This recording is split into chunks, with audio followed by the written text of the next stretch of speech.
I just gotta see it through. If you had a twin, I would still choose you.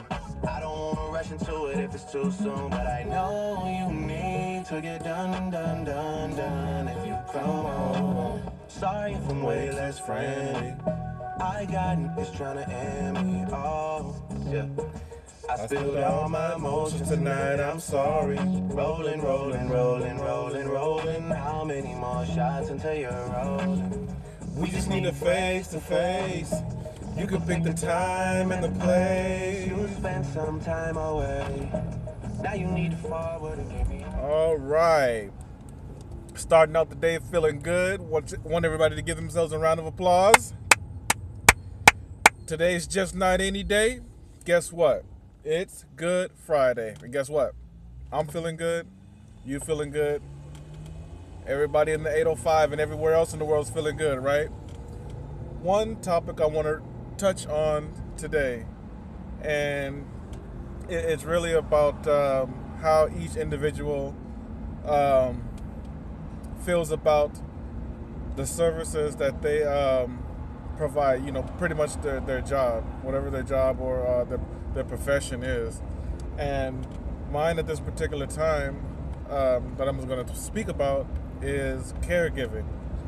Now, in caregiving, the individual that works there has, from time to time, lots of emotions that can be high, that can be low, that could be in the middle.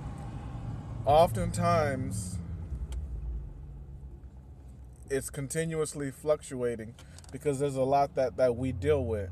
And what I'm really getting at is, the aspect of spending an extreme amount of our energy literally caring for someone. There's a lot of, and especially in the elderly care, there's a lot of pressure on the body physically and mentally. But nevertheless, each of us, we still continue on, and we don't let that allow us to waver in any way. Now, a lot of people say, oh my gosh, you're a caregiver? How can you do that? I can't do it. I couldn't even think about doing it. And I'm, in my mind, I'm like, well, pretty much on a certain level, you're already doing it for yourself and for your children if you have children and anyone that you love. There's just different levels to it. And of course, it isn't for everyone, but I believe it is. But the person that attempts to try it out should always believe that it's possible and it's worth it.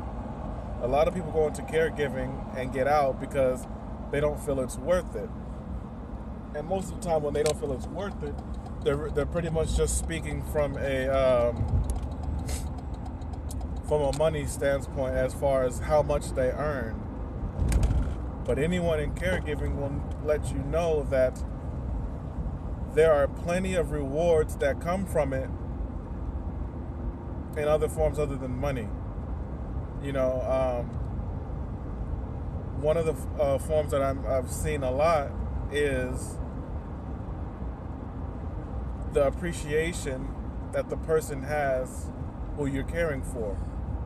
And when their family member comes, to whichever facility that their family member is in, a lot of them are sad that they're not able to personally care for their mom, dad, uncle, auntie, or whoever it is on their own. Because we all know we all have lives to live. We all have jobs. We all have other things we need to do. And we all try to accommodate them in some way.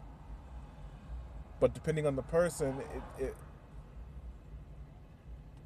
putting their loved one in a home or a residential community is pretty much the only way. And they only go with places that they're comfortable with.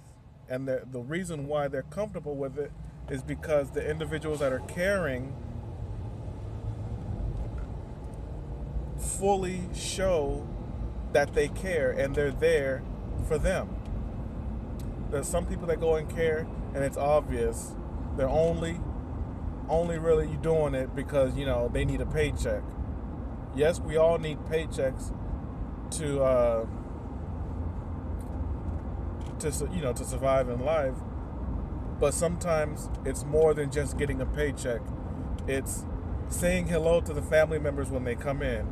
It's giving them a hug. It's noticing that they're either trying to not allow themselves to show emotions from crying, so they try to hold back and fight their tears. Now, us as caregivers then have to know, we notice it, and we step into gear by letting them know it's okay. There's nothing wrong with crying. There's nothing wrong with showing that this weighs heavy on your heart. It's not just the individuals, the elderly person that needs the care. The family members need care too, because oftentimes this is their first time having their mother or father in a position to where they can't care for them, and they have to depend on someone else that dedicates their life to being there when they can't.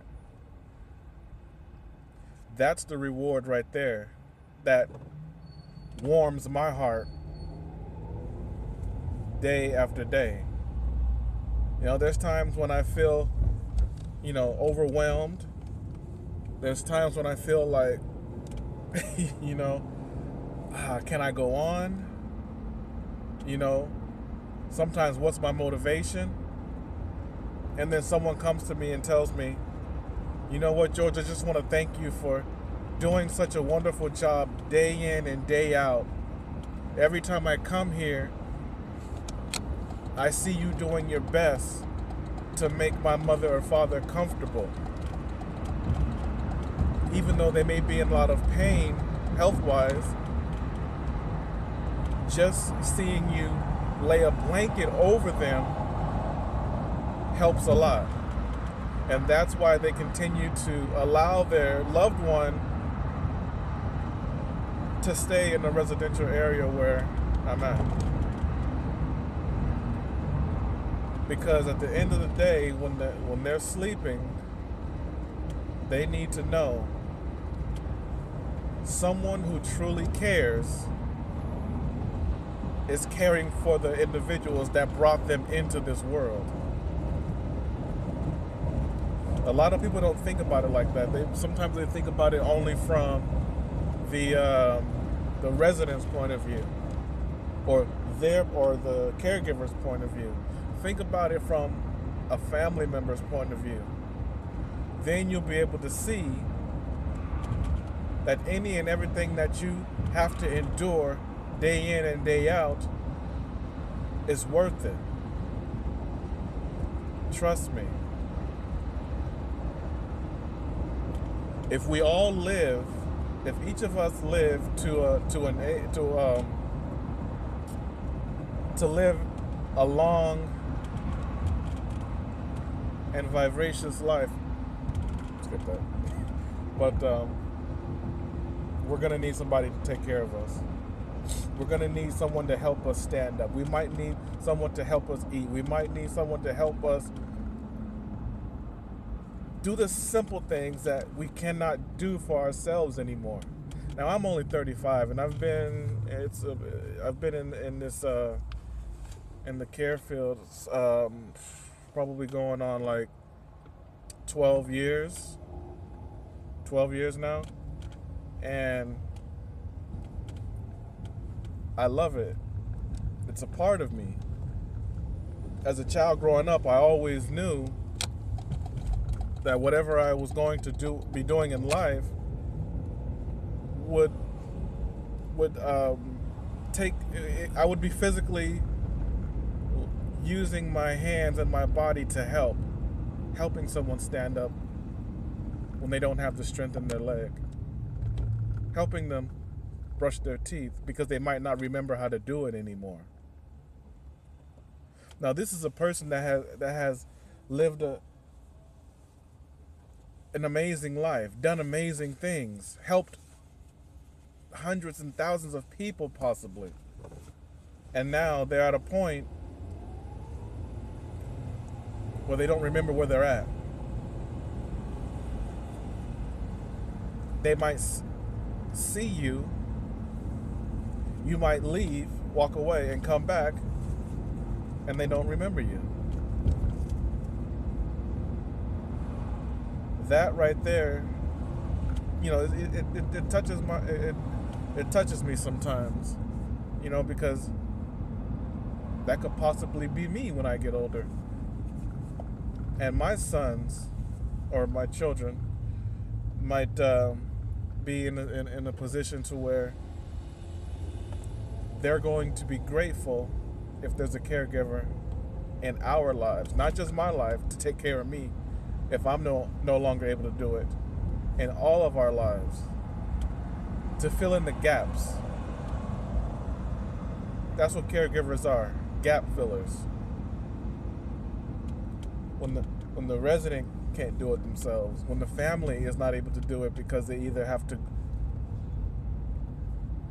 work, live life, take care of things, that's what we're there for. So for each and every one of you that's watching and listening to this video right now, I want to thank you. I appreciate you. We are all one. We all need to recognize, know that, and continue to pass the message along, because oftentimes in today's time, there's a lot of people that want to be separated. Everyone wants to be divided in some kind of way. But in my mind and in my heart, I just want everybody to be one. I just want everybody to be one big happy family. Now some people might sit there and say, what's he talking about, happy family? Ain't nobody family. You don't got to be blood related to be family. You go to work, you got your co-workers, you got the people that's there, you got the people that come through. That's family. You build a relationship, a bond. So as we go out today, the rest of Good Friday, let's remember to continue to make bonds with people. Build some tight-knit, close relationships. Do something for someone today on Good Friday that lets them know you truly care about them.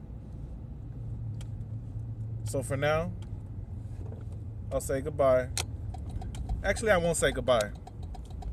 Forget about that. I like to always say, I'll see you later. Peace.